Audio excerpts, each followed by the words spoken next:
yanjye ntimundakarire ariko harimo bamwe muri twebwe muri mwebwe usanga nyine ari abantu batita ku bakozi bakoresha ugasanga nyine nta mu burenganzira bungana n'ubwe kandi buriya n'ubwo uri umukoresha we umukozi wawe nawe agira uburenganzira afite amasaha yo gukora akajyana n'amasaha y'ikiruhuko afite n'izindi nshingano ziwe yaba ari umugabo yaba ari umugore cyangwa umukobwa afite nawe ibyo agomba kujya gukurikirana by'iwe bimureba ariko ukumva ko atagira amasaha mbese nuvuga ngo ngiye nk'umuyobozi ndavuze wumva ko biri bube itegeko atagira uburenganzira bwo kugira amasaha nawe yakorera. Hi guys, mumeze neza se? Ndibaza aho umuntu wese ari hirya no hino ku isi ameze neza. Nk'uko mubizi mubimenyereye ni Marita TV show ihageze, ngewe mugiye kubana ni Marita Mukeshimana. Ndabaramukije rero inshuti zanjye abakoze subscribe bakuriye isaruti, nizere ko mumeze neza aho muyerereye hose, abandi namwe muri kuza mukora subscribe ndabarembuje. Muri kubibona nahinduye location mbambayindurira, natembereye ndi mu mujyi wa Kigali muri capitale du Rwanda. Ndanu bita kuri Great Hotel, sometime njya maza nkabahindurira n'ahantu haba hameze neza, mba ndi kureba view yose ya Kigali, araza kubereka kameramani wanjye uko twagiye dukora urugendo tugenda. Yes, uyu munsi rero mbafitiye iki? Uyu munsi numvaga mfite ubwuzu n'amatsiko byo kuvuga ku kijyanye n'abakozi n'abakoresha. Ni ikintu umuntu aba akwiye kuvugaho kandi cy'ingenzi. Nanjye rwose muri topic mfite uyu munsi ndavuganireka ngira icyo mvuga kuri iki kintu ku bakozi n'abakoresha. Mwebwe se wenda harimo abakozi harimo n'abakoresha mu bantu bankurikira? Si iby'ingenzi kubivugaho bino bintu, muzanshyirira hasi muri commentaire. Nge rero nyine urumva amafite ingingo nkeya, ariko twese tugiye tujya muri commentaire tugashyiramo n'izindi ngingo ntacyo byaba bitwaye. Urubuga ni urwanyu, Marita TV show ni yanyu rwose. Mukore subscribe, share, comment. Ariko guys, comment ni nkeya, abantu 300 naturenda kuba 400, nkabona comment 8 guys. Ukurebye basi ujye unyereka ko warebye, kandi iyo wanditse mpita mbona uwanditse, kandi merci beaucoup ku bantu bakomeje kumba hafi mukanshyigikira. Tujye dushyigikirana, nanjye aho muzanyenera nzaboneka, ndabakunda cyane. So nari navuze ngo ngiye kuvuga ku bakozi n'abakoresha. Hari ahantu usanga umukoresha bakoresha rwose inshuti zanjye ntimundakarire ariko harimo bamwe muri twebwe muri mwebwe usanga nyine ari abantu batita ku bakozi bakoresha ugasanga nyine nta mu burenganzira bungana n'ubwe kandi buriya n'ubwo uri umukoresha we umukozi wawe nawe agira uburenganzira. Ntagerega kuba umukoresha bivuga yuko buri unamurusha ubwenge. Hari igihe nyine impamvu wamuzanye mu kazi kawe akenshi ari ubwenge bwe ubushaka guprofita kugira ngo nyine aguhereze ubwenge nawe umuhereze umushahara. Rero iyo uri gukoresha umuntu umusuzugura kandi uzi neza ko afite ubwenge yaje gushyira muri ntuze yawe muri company yawe, cyangwa se uri umuyobozi ahantu ufite abantu nyine ubereye umuyobozi, akenshi nuko uba wicaye kuri iyo ntebe nyine nk'umuyobozi ari wowe ubaye uriho, ariko nawe bashobora kuhamwicaza akaba umuyobozi kandi akabishobora. Rero nibyo nari navuze ngo tuvuganeho, tuganire, duhugurane. Kuri Marita TV show no guhugurana.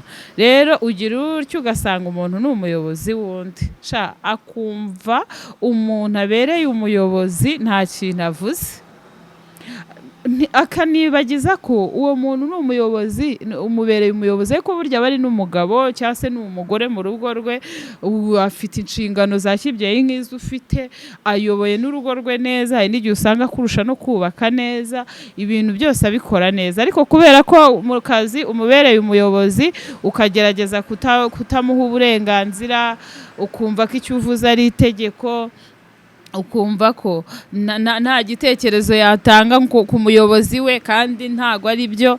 Ubundi niba uri n'umuyobozi akenshi uba ugomba gukura ibitekerezo mu bantu uyobora kugira ngo ntago rega buri umutwe umwe wifasha gusara.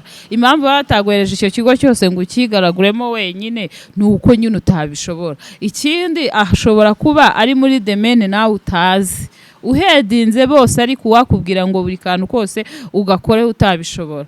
Niba umuntu ari umuganga se, niba hirya hari umutekinisiye undi ari logistique, ko ibyo bintu byose utabyiga ngo birangize, ariko wenda niba uri umuyobozi wabo uba ukwiye buri wese kumwubahira mu mwanya we. Rero hari ukuntu usanga umuntu aba ari umuyobozi wundi sha degrada neza, kumva ko kuba ari umuyobozi bimuhesha kuba nyine yakandagira abo bantu bose akabagenda hejuru.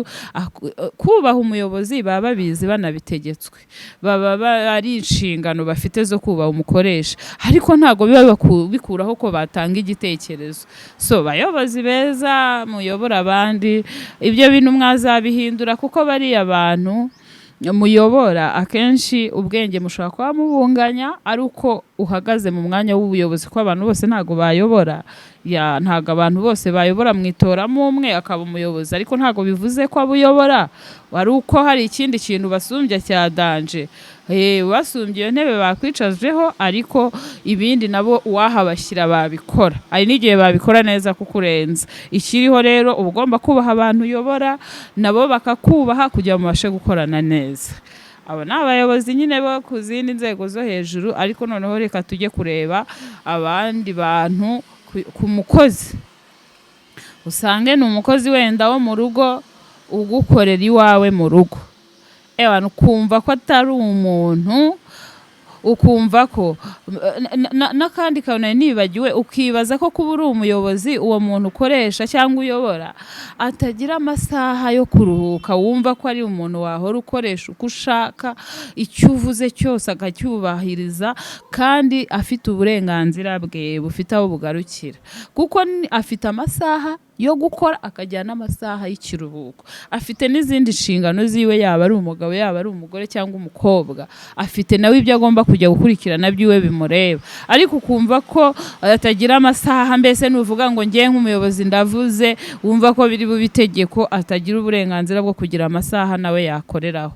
Guys, bakoresha rwose ako kantu tukakosore twisubireho. Nibyo ubu bayobora, ariko uba ugomba no kubahereza uburenganzira bwabo kugira ngo nabo bagiraho biyitaho naho bita ku miryango yabo. Ntabwo ari byiza ko ukoresha umuntu amasaha y'ikirenga utari bumwishyure, kereka mubyumvikanaho nawe wenda bibona ko ari ngombwa, uba ugomba no kumusaba. Ntabwo ari itegeko mu gihe amaze gukora akageza ku masaha yagenwe y'akazi, igihe ukeneye ko gukorera amasaha ari supplémentaire. Ubundi mu bindi bihugu barayishyura, nta mikino ibirimo, uba ugomba kwishyura uwo muntu amasaha ye warengejeho.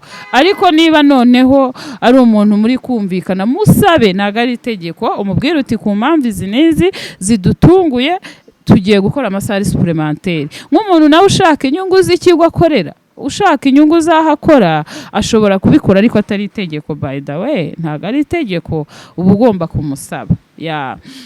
Rero ku bakozi bo mu rugo, babyeyi bagenzi banjye, bariya bantu ni abantu nkatwe.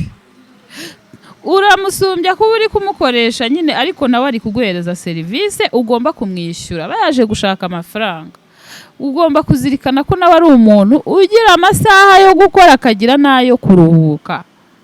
Ni ukuri njyewe njya mbona nk'abakoresha b'abadamu nibo bakunda guhura n'abakozi cyane, akajya ashaka agakereya n'indi mirimo kugira ngo akubone uri gukora gusa. Agakora ibishoboka, mbese mumeze nk'abakoresha ikisi n'ingorofani igeraho igaturika ipine rikaturika kubera kuyipindamisha muyipakira ibintu byinshi cyane. Mwagiye muzirikana ko bari abantu n'abari abantu, kandi wakuha isaha imwe yo kujya gukora iriya mirimo bari gukora, noneho bakajya bakongera n'indi itari iteganyijwe muri uwo munsi. Hanagura hano, nyura ahangaha. Yari amaze azi ko aruhutse akazi akarangije, yakoze n'ibishoboka byose, yagerageza kurangiza akazi ke neza, ugahita uhimba n'akandi kugira ngo umubone akora gusa. Shamwe mubatwara nabi pe, nago natinya kubivuga. Umukoresha umeze gutyo, ukoresha umukozi wo mu rugo gutyo, amutwara nabi. Ugize akazi kagereranyije ko n'uwakisa akazi atakarangije, warangiza ukareka umuntu nawe akaruka kugira ngo n'ejo azagukorera. Ese ubundi ubu ngewe mbona bino ibintu byaracitse. Uzi ko kera umukozi wo mu rugo yabaga umwana mu rugo, akazanashyingirwa na bene urugo, ba nyir'urugo bakamukenyerera, bagashanana bakamushyingira. Byajyaga bibaho, ariko pe ubu ngubu mbona umuco waracitse. N'ukuri uwo mwana ni nk'umwana wawe, nuko abantu batanganya ubushobozi, nuko abantu badashobora kunganya amikoro, kandi nawe ufite aho ukora mutanganya ubushobozi. Kubera iki se wumva yuko hariya bakubaha uri umukozi wabo, wowe ntushake kubaha ukoresha? Mujye mugabanya ibyo bintu bakoresha. Umenye igihe atangirira akazi n'igihe akarangiriza, umuha akanya ko kuruka. Nk'uko nawe uri umuntu wambaye umubiri, nawe yambaye umubiri nk'uwawe, agomba kugira igihe cyo kuruhuka. Wikereye imirimo itari igenwe, niba ko kubona yari ngombwa uyongere ku wundi munsi, ntahaba agiye, ntahaba gucikiye. Tugerageze pe, tugerageze iyi sosiyete tuyubake neza. Erega buriya ubu mukeneye, niba uzafata iminsi 2 nta mukozi ufite wo mu rugo, nibwo uzamenya neza agaciro k'umukozi wo mu rugo. Rero wimara kumubona ngo utangire kumubona nk'igikoresho ubonye umuntu uje kugufasha imirimo yo mu rugo. Abantu nta nubwo abafite ikinyabupfura bati ni umukobwa wacu wo mu rugo. Mwebwe rero kubera ko ngo witwa ngo uzamuhemba umushahara, ugahita nyine ugira ufata umushahara wawe nawe utazanamukiza ngo ave no kuri iyo nkeke y'imirimo mibi, ukajya ukereye ibintu bitari ngombwa ngo akore. Rwose uyu munsi numvise iyo topic nayibaganirizaho, tukabiganiraho. Ni mu nzego zose, niba uri ni musirikare, uretse ko ingabo z'u Rwanda zo, ariko ntabwo waburamo uruntu. Turabizi bafite discipline iri hejuru, baratojwe, bayobowe n'umugaba mukuru w'ikirenga, bakayoborwa na His Excellency Paul Kagame, umuyobozi mukuru w'ingabo ku rwego rw'igihugu. Ariko ntago yabera hose icyarimwe, nyine niyaburamo uruntu ugasanga ngo afande w'umuntu yamubujije ayacira n'ayamira, ngo ndafande wawe, ibintu byinshi, kubera ko nawe ategetswe kukubaha, ugasanga ibyo akoze umutegetsi atishimiye. Ibyo bintu ni dictature, ntago ari byiza. Niba uri umuyobozi, ahubwo ukwiye kuba intangarugero, ukwiye kuba ari wowe utanga isomo mu bana, kugira ngo ejo nabo nibajya ku mwanya w'ubuyobozi bazazamuke bavuga bati kanaka tuyoboraga gutya, natwe tugomba korohera abo tuyobora. Bayobozi beza, ntago bose ari babi, hari abeza muhura rwose, umuyobozi akakubera n'umubyeyi, ugasanga arakuzamuye rwose mu myumvire, uri gukora araguhemba neza, ariko n'imyumvire akayizamura. Reka dukore neza, tube nkore neza, bandebereho. Numva ari byo bikwiriye muri sosiyete, ntitwishyire hejuru. Erega buriya uri hejuru n'Imana yacu yonyine, kandi uwo muntu uri gusuzugura uyu munsi, ejo mwazahura ari umuyobozi wawe nawe ahandi hantu, cyangwa se yaranakurenze mu bundi buryo.